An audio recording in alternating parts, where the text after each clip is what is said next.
नमस्कार दोस्तों, स्वागत है आपका मेरे YouTube चैनल हिंदी कथा कहानियाँ और हिंदी कथा साहित्य संचन में।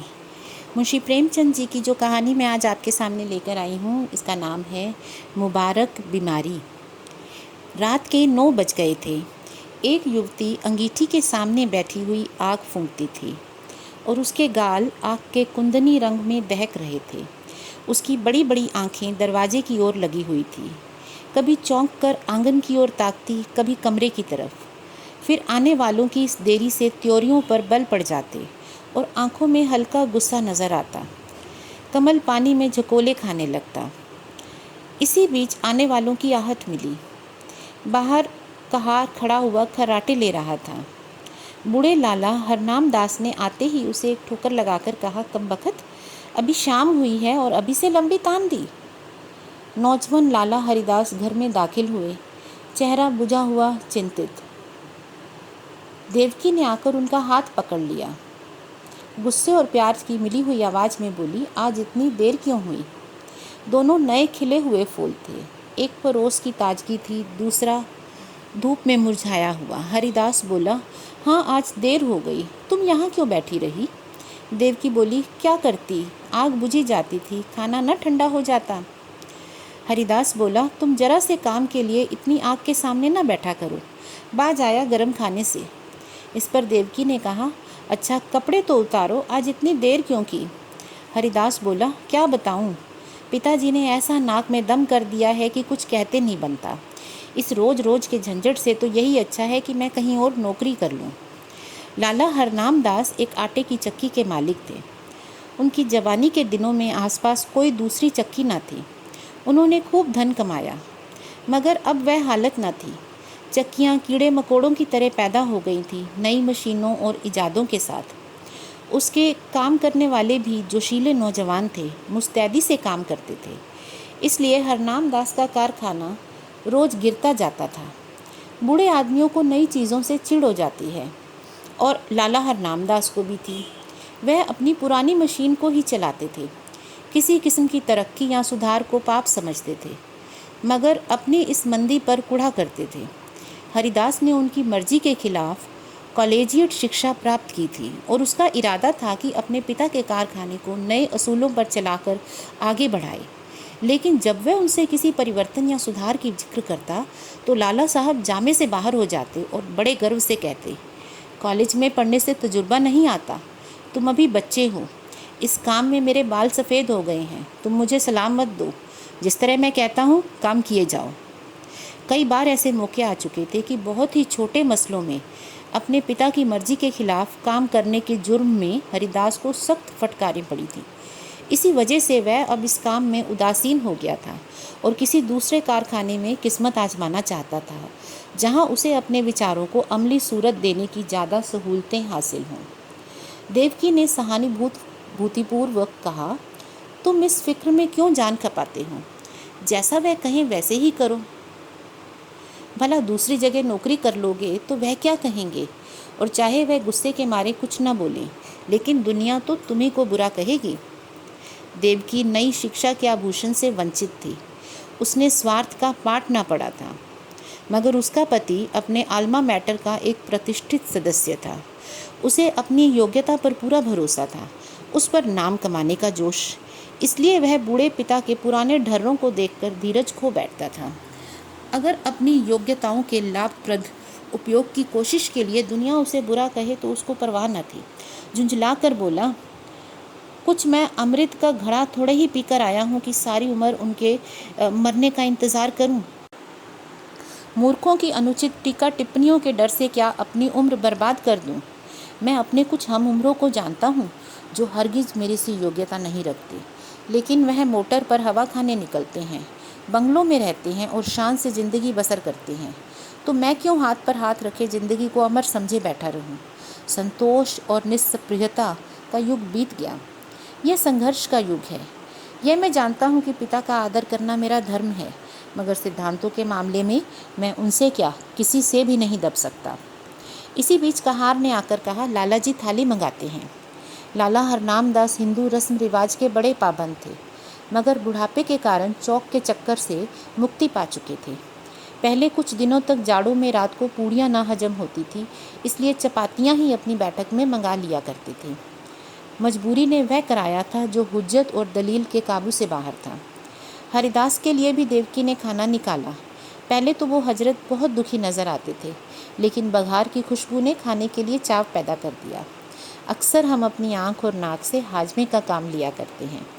लाला हरनाम दास रात को भले चंगे सोए, लेकिन उनके बेटे की गुस्ताखियाँ और कुछ अपने कारोबार की सुस्ती और मंदी उनकी आत्मा के लिए भयानक कष्ट का कारण हो गई। और चाहे इसी उद्विग्नता का असर हो और चाहे बुढ़ापे का, सुबह होने से पहले उन पर लकवे का हमला हो गया। जबान बंद हो गई और चेहरा ऐंठ गया। हरिदास डॉक्टर के पास दौड़ा। डॉक्टर आए, मरीज को देखा और बोले, डरने की कोई बात नहीं, सेहत होगी, मगर 3 महीने से कम ना लगेंगे। चिंताओं के कारण यह हमला हुआ है, इसलिए कोशिश करनी चाहिए कि यह आराम से सोएं, परेशान ना हों और जबान खुल जाने पर भी जहाँ तक मुमकिन हो बोलने से बचें। बेचारी देवकी बैठी रो रही थी। हरिदास ने आकर उसको सांत्वना दी और फिर डॉक्टर के यहाँ से दवा लाकर दी। थोड़ी देर में मरीज को होश आया। इधर उधर कुछ खोजती हुई सी निगाहों से देखा, जैसे कुछ कहना चाहते हैं। फिर इशारे से लिखने के लिए कागज़ मांगा। हरिदास ने कागज़ और पेंसिल रख दी तो बूढ़े लाला साहब ने हाथों को खूब संभाल कर लिखा, इंतज़ाम दीनानाथ के हाथ में रहे। ये शब्द हरिदास के हृदय में तीर की तरह लगे। अफसोस, अब भी मुझ पर भरोसा नहीं, यानी कि दीनानाथ मेरा मालिक होगा और मैं उसका गुलाम बनकर रहूँगा। यह नहीं होने का। कागज़ लिए देवकी के पास आए और बोले, लाला जी ने दीनानाथ को मैनेजर बनाया है। उन्हें मुझ पर इतना एतबार भी नहीं है, लेकिन मैं इस मौके को हाथ से न जाने दूंगा। उनकी बीमारी का अफसोस तो ज़रूर है, मगर शायद परमात्मा ने मुझे अपनी योग्यता दिखलाने का ये अवसर दिया है और इससे मैं ज़रूर फ़ायदा उठाऊंगा। कारखाने के कर्मचारियों ने इस दुर्घटना की खबर सुनी तो बहुत घबराए। उनमें कई निकम्मे बेमसरफ आदमी भरे हुए थे जो सिर्फ खुशामद और चिकनी चुपड़ी बातों की रोटी खाते थे। मिस्त्री ने कई दूसरे कारखानों में मरम्मत का काम उठा लिया था और रोज़ किसी न किसी बहाने से खिसक जाता था। फायरमैन और मशीन मैन दिन को झूठ मूठ चक्की की सफाई में समय काटते रहते थे और रात के काम को करके ओवर टाइम की मजूरी लिया करते थे। दीनानाथ जरूर होशियार और तजुर्बेकार आदमी था, मगर उसे भी काम करने के मुकाबले में जी हाँ रटते रहने में ज़्यादा मज़ा आता था।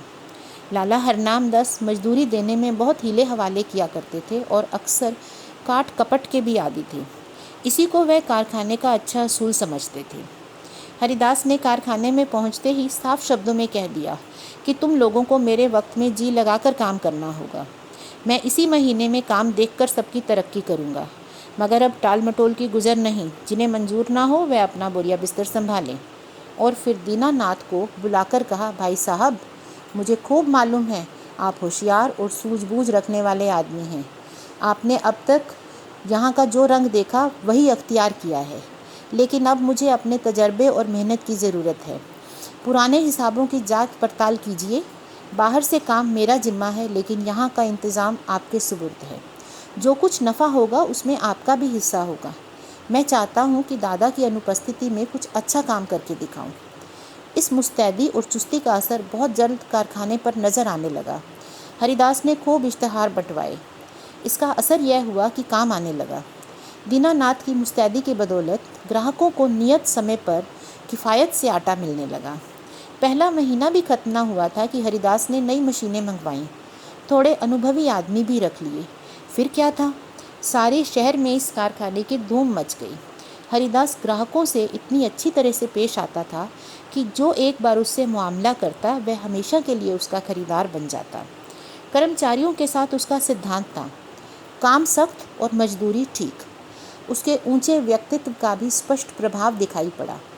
करीब करीब सभी कारखानों का रंग फीका पड़ गया। उसने बहुत ही कम नफ़े पर ठेले ले लिए। मशीन को दम मारने की मोहलत ना थी। रात और दिन काम होता था। तीसरा महीना ख़त्म होते होते उस कारखाने की शक्ल ही बदल गई। हाथे में घुसते ही ठेले और गाड़ियों की भीड़ नज़र आती थी। कारखाने में बड़ी चहल पहल थी। हर आदमी अपने काम में लगा हुआ था।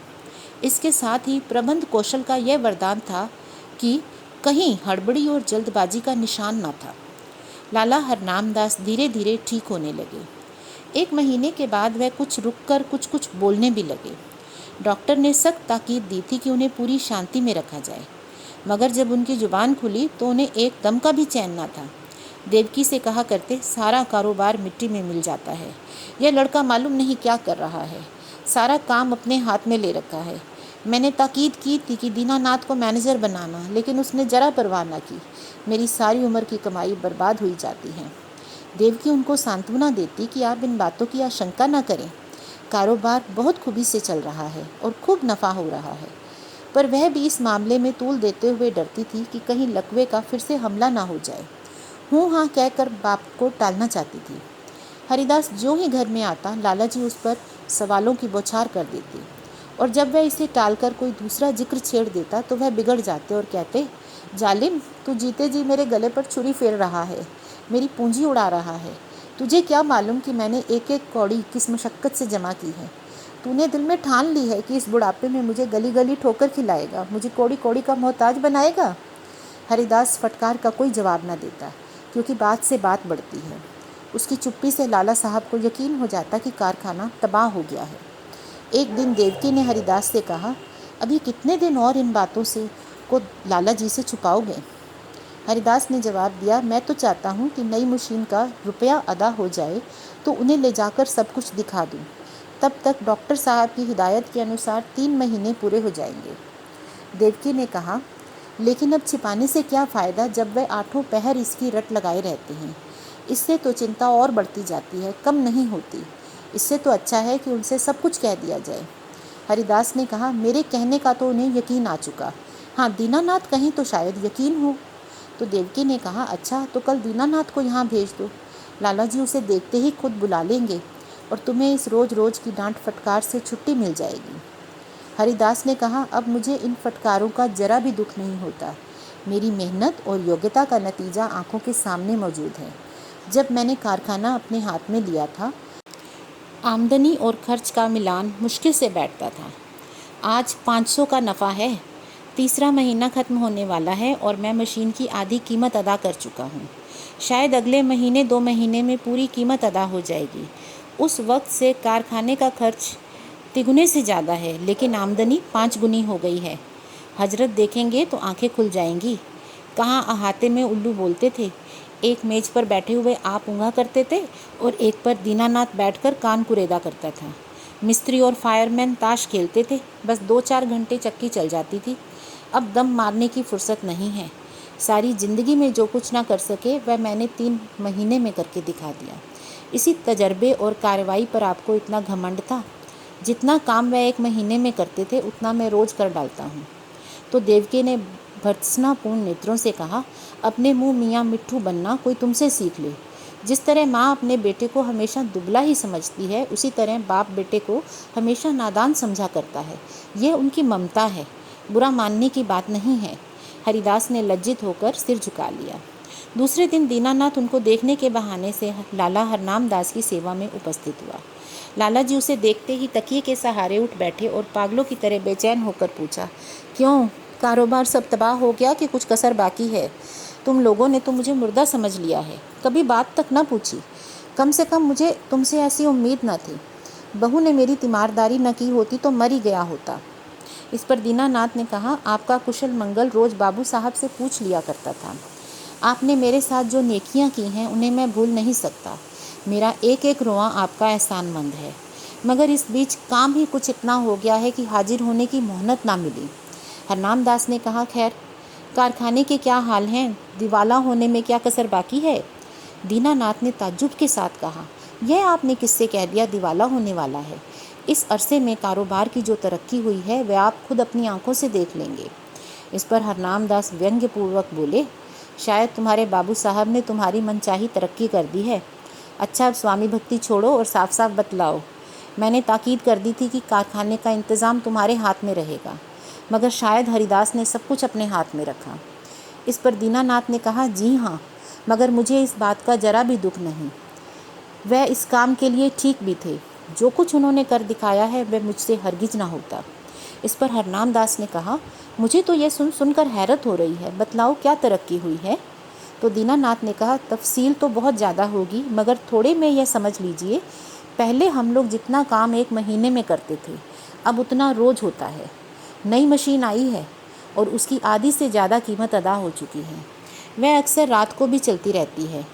ठाकुर कंपनी का 5,000 मन आटे का ठेका लिया है, वह पूरा होने वाला है। जगत राम बनवारी लाल से कमसरियट का ठेका लिया है, उन्होंने हमको 500 बोरे माहवार का बयाना दिया है। इसी तरह और फुटकर काम कई गुना बढ़ गया है। आमदनी के साथ खर्चे भी बढ़े हैं, कई आदमी नए रखे हैं। मुलाजिमों को मजदूरी के साथ कमीशन भी मिलता है, मगर खालिस नफ़ा पहले के मुकाबले चौगुने के करीब है। हरदाम दास ने बड़े ध्यान से यह बात सुनी और गौर से दीनानाथ के चेहरे की ओर देखा। शायद उनके दिल में बैठकर सच्चाई की तह तक पहुंचना चाहते थे। संदेह पूर्वक बोले, दीनानाथ, तुम कभी मुझसे झूठ नहीं बोलते थे, लेकिन तो भी मुझे तुम्हारी बातों पर यकीन नहीं आता। अब जब तक अपनी आंखों से ना देख लूँगा, यकीन ना आएगा। दीनानाथ कुछ निराश होकर विदा हुआ। उसे आशा थी कि लाला साहब तरक्की और कारगुजारी की बात सुनकर फूले ना समाएंगे और मेरी मेहनत की दाद देंगे। उस बेचारे को ना मालूम था कि कुछ दिलों में संदेह की जड़ इतनी मजबूत होती है कि सबूत और दलील के हमले उस पर कुछ असर नहीं कर सकते, यहाँ तक कि वह अपनी आंख से देखने को भी धोखा या तिलिस्म समझता है। दीनानाथ के चले जाने के बाद लाला हरनाम दास कुछ देर के लिए गहरे विचार में डूबे रहे। फिर यकायक कहार से बग्घी मंगवाई, लाठी के सहारे बग्घी में आ बैठे और उसे अपने चक्की घर चलने का हुक्म दिया। दोपहर का वक्त था। कारखानों के मजदूर खाना खाने के लिए गोल के गोल भागे जाते थे, मगर हरिदास के कारखाने में काम जारी था। बग्घी अहाते में दाखिल हुई। दोनों तरफ फूलों की कतारें नजर आईं। माली क्यारियों में पानी दे रहा था। ठेले और गाड़ियों के मारे बग्घी को निकलने की जगह ना मिलती थी। जिधर निगाह जाती थी, सफाई और हरियाली नजर आती थी। हरिदास अपने मुहर्रिर को कुछ खतों का मसौदा दिखा रहे थे कि बूढ़े लाला जी लाठी टेकते हुए कारखाने में दाखिल हुए। हरिदास फौरन उठ खड़ा हुआ और उन्हें हाथों से सहारा देकर बोला, आपने कहला क्यों ना भेजा कि मैं आना चाहता हूँ, पालकी मंगवा देता, आपको बहुत तकलीफ़ हुई। यह कहकर उसने एक आराम कुर्सी बैठने के लिए खिसका दी। कारखाने के कर्मचारी दौड़े और उनके चारों ओर बहुत अदब के साथ खड़े हो गए। हरनाम दास कुर्सी पर बैठ गए और बोरों के छत चूमने वाले ढेर पर नज़र दौड़ाकर बोले, मालूम होता है दीनानाथ सच कहता था। मुझे यहाँ कई नई सूरतें नज़र आती हैं। भला कितना काम रोज़ होता है? हरिदास बोला, आजकल काम ज़्यादा आ गया था, इसलिए कोई 500 मन रोज़ाना तैयार हो जाता है, लेकिन औसत 250 मन का रहेगा। मुझे नई मशीन की कीमत अदा करनी थी, इसलिए रात को भी काम होता है। हरनाम दास ने कहा, कुछ कर्ज लेना पड़ा? हरिदास ने कहा, एक कौड़ी भी नहीं, सिर्फ मशीन की आधी कीमत बाकी है। हरनाम दास के चेहरे पर इत्मीनान का रंग नजर आया। संदेह ने वह विश्वास को जगह दे दी। प्यार भरी आंखों से लड़के की तरफ देखा और करुण स्वर में बोले, बेटा, मैंने तुम्हारे ऊपर बड़ा जुल्म किया, मुझे माफ़ करो। मुझे आदमियों की पहचान पर बड़ा घमंड था, लेकिन मुझे बहुत धोखा हुआ। मुझे अब से बहुत पहले इस काम से हाथ खींच लेने चाहिए थे। मैंने तुम्हें बहुत नुकसान पहुंचाया। यह बीमारी बड़ी मुबारक है जिसने तुम्हारी परख का मौका दिया और तुम्हें लियाकत दिखाने का। काश यह हमला 5 साल पहले ही हुआ होता। ईश्वर तुम्हें खुश रखे और हमेशा उन्नति दे। यही तुम्हारे बूढ़े बाप का आशीर्वाद है। इस कहानी में हमें नई पीढ़ी और पुरानी पीढ़ी की कश्मकश के बारे में दिखाया है। हमेशा से ही ये चलता आया है कि नई पीढ़ी कुछ नया करना चाहती है, काम में, अपने बिजनेस व्यापार में वो नए परिवर्तन लाना चाहती है, लेकिन पुरानी पीढ़ी अपने पुराने ढर्रे पर चलना चाहती है, उन्हें नई चीज़ों पर विश्वास नहीं होता। लेकिन जब तक हम नई चीज़ों को जानेंगे नहीं, पहचानेंगे नहीं, तब तक हम किस तरह से कह सकते हैं कि नई चीज़ें ख़राब हैं या अच्छी हैं। और यहाँ पर इस कहानी में जब कहानी के नायक को ये मौका मिला तो उसने अपनी हिम्मत से और अपनी लगन से यह सिद्ध कर दिया कि परिवर्तन समय का नियम है, और अगर हम अपने काम काज में परिवर्तन लेके आते हैं, नई चीज़ें लेके आते हैं, तो उससे हमारे व्यवसाय में प्रगति ही होगी, बशर्ते कि हम अपना काम पूरी ईमानदारी से कर रहे हैं। दोस्तों, अगर आपको मेरी कहानी सुनाने का ढंग अच्छा लगता है तो आप इसे लाइक करें, शेयर करें और मेरे चैनल को सब्सक्राइब करें। धन्यवाद।